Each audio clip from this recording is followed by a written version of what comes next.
ओम नमः शिवाय। भक्तों, आज हम सोमवार के व्रत के बारे में बात करेंगे, उसकी विधि और कथा के बारे में।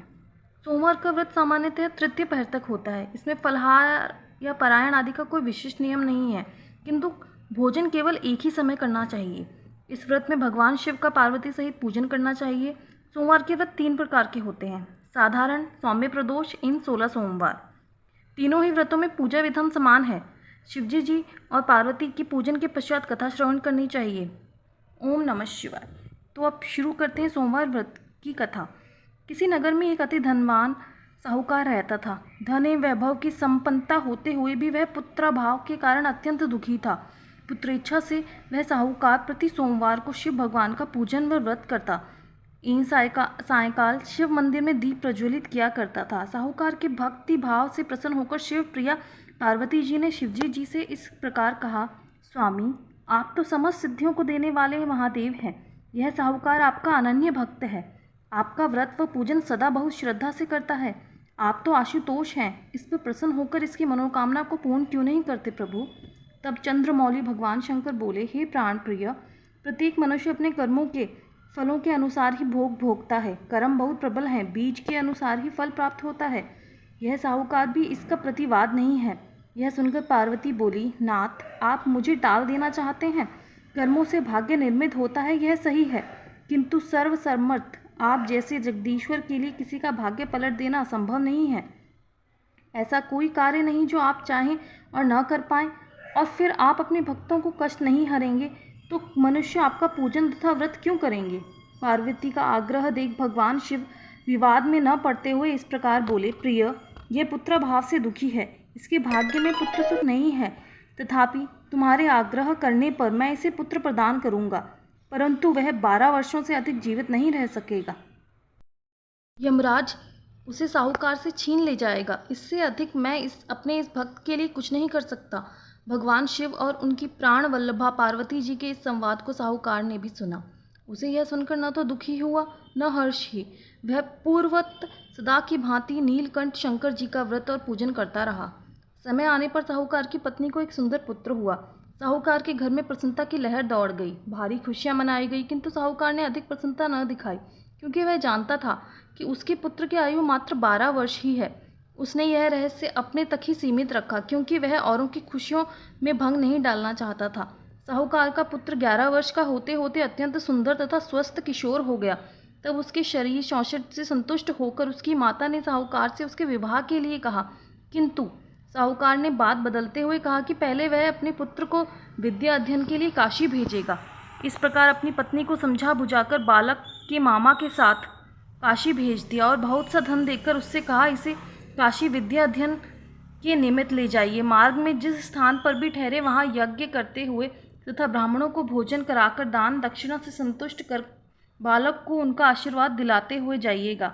मामा व भांजा साहूकार के निर्देशानुसार यज्ञादि करते हुए ब्राह्मणों को भोजन इन दक्षिणा से प्रसन्न करते हुए काशी को चल पड़े। मार्ग में पड़ने वाली एक नगरी में वहाँ की राजकुमारी का विवाह था, किंतु दूल्हे राजकुमार एक नेत्र से काना था।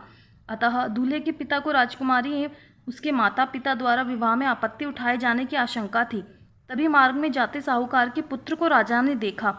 उसके सौंदर्य और शरीर शौशट से प्रभावित होकर राजा ने विचारा कि द्वाराचार के समय अपने पुत्र के स्थान पर यदि इस लड़के को दूल्हा बनाकर प्रस्तुत किया जाए तो क्षण भर के छल से समस्या हल हो सकती है।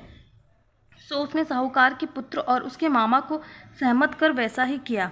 द्वाराचार आदि कार्य प्रसन्नतापूर्वक सफल होते देख दूल्हा राजकुमार ने विचार किया कि फेरों आदि के कार्यों में भी यदि यही लड़का वर की भूमिका निभा ले तो किसी प्रकार के व्यवधान की कोई संभावना ही न रहेगी।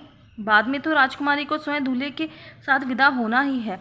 और धन का लोभ देकर साहूकार के पुत्र तथा उसके मामा को ज्यों त्यों सहमत कर लिया। मामा भांजों ने भी यह सोचकर कि उनके थोड़े से सहयोग से यदि किसी का भला हो जाए तो बुराई ही क्या है, और फिर धन लाभ अलग से हो रहा है, सहमति दे दी। विवाह कार्य भली प्रकार संपन्न हो गया, किंतु साहूकार का पुत्र राजकुमारी के रूप सौंदर्य पर मोहित हो गया। अतः उसने राजकुमारी की ओढ़नी के पल्ले पर लिख दिया, तेरा विवाह मुझसे हुआ है, परंतु तुम्हें एक काने राजकुमार के साथ विदा किया जाएगा। मैं विद्या अध्ययन के लिए काशी जा रहा हूँ। वापसी में तुमको अपने साथ घर ले जाऊंगा। जब विदा का समय आया तो राजकुमारी ने अपनी ओढ़नी पर लिखा साहूकार के पुत्र का संदेश पढ़ लेने के कारण कान्हे राजकुमार के साथ जाने से अस्वीकार कर दिया। कारण पूछे जाने पर उसने अपने पिता को सारी बात बता दी।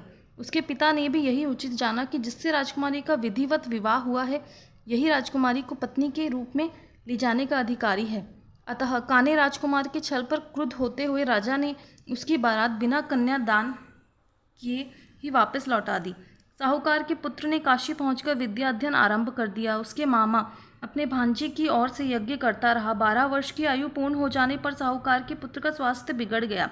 उस दिन उसके मामा ने यज्ञ रचा हुआ था। साहूकार का पुत्र मामा के कहने पर विश्राम करने के लिए सो गया और सोया ही रह गया। निद्रा अवस्था में ही उसके प्राण उसके देह को त्याग कर गए। जब मामा को अपने भांजे की मृत्यु का पता चला तो वह अत्यंत दुखी हुआ, किंतु यज्ञ कार्य अपूर्ण न रह जाए यह सोचकर उसने विलाप नहीं किया और अपने दुख पर नियंत्रण कर चुपचाप यज्ञ में बैठ गया। ब्राह्मणों द्वारा यज्ञ संपन्न हो जाने और उन्हें दक्षिणा आदि से संतुष्ट कर विदा कर लेने के बाद मामा ने अपने भांजे की मृत्यु पर विलाप आरंभ किया। संयोग की बात है, उसी समय शिवजी जी जगत माता पार्वती के साथ उसी मार्ग से जा रहे थे। मामा का करुण क्रुंदन सुनकर पार्वती जी का हृदय द्याद्र हो उठा। वे बोली, हे भोलेनाथ, सुनिए तो इस विलाप स्वर में कितनी पीड़ा है।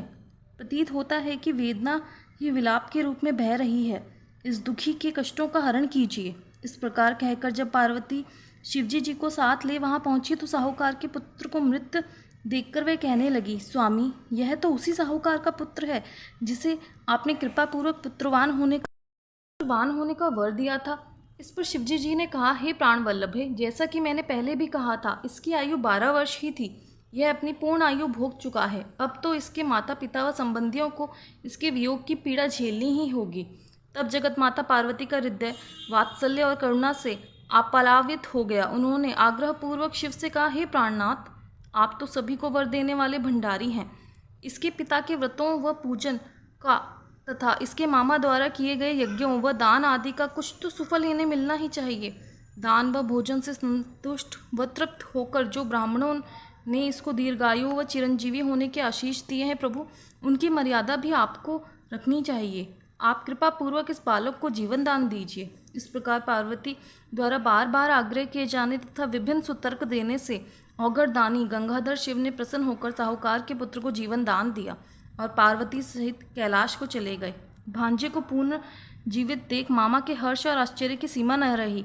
उसने गदगद कंठ से भगवान एक लिंग शिव का धन्यवाद किया और साहूकार के पुत्र ने भी स्वयं को जीवित हो गया देख उन महादेव आशुतोष त्रिपुरारी भगवान शिव को माँ पार्वती सहित प्रणाम किया। सत्य ही है, ब्राह्मणों के आशीर्वाद, दान, यज्ञ, व्रत व पूजा कभी निष्फल नहीं जाते। अपनी शिक्षा पूर्ण कर साहूकार पुत्र अपने मामा सहित यज्ञ व दान आदि करते हुए वापस लौटे। मार्ग में राजकुमारी का नगर पड़ा तो उन्होंने वहां भी यज्ञारंभ कर दिया। साहूकार के पुत्र के ससुर उस नगर के राजा ने अपने दामाद के रूप में उसको पहचान लिया और सादर महल में लाकर उसका व उसके मामा का यथोचित सत्कार किया। तदंतर बहुत से दहेज व दास दासियों के साथ अपनी कन्या को उनके साथ विदा किया। जब साहूकार का पुत्र अपने नगर के निकट पहुंचा तब उसके मामा ने कहा, बेटा, मैं पहले तुम्हारे घर जाकर तुम्हारे आने व विवाह का शुभ समाचार दे देता हूँ, जिससे वे लोग वधू के स्वागत का उचित प्रबंध कर लें। यह कहकर मामा अकेला ही साहूकार के घर पहुंचा। साहूकार और उसकी पत्नी इस प्रण के साथ हवेली की छत पर बैठे हुए थे कि यदि उनका पुत्र काशी से नहीं लौटा तो वे नीचे कूदकर प्राण दे देंगे। मामा से पुत्र की वापसी का समाचार सुनकर पहले तो साहूकार को अपने कानों पर विश्वास न हुआ।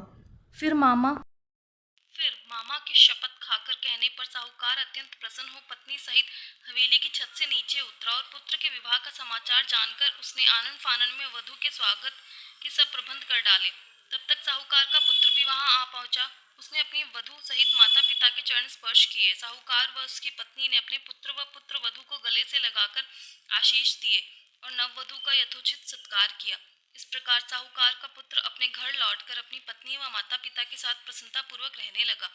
किंतु साहूकार फिर भी महादेव, शूलपाणी, शंकर का नित्य पूजन करना नहीं भूला। सोमवार के व्रत को जो कोई धारण करता है अथवा इस कथा को सुनता है, उसके समस्त कष्ट दूर होते हैं एवं मनोकामनाएं पूर्ण होती हैं। इस प्रकार इस मृत्यु लोक में नाना प्रकार के सुख व ऐश्वर्य भोग कर वह अनंत शिवलोक को प्राप्त होता है। ओम नमः शिवाय।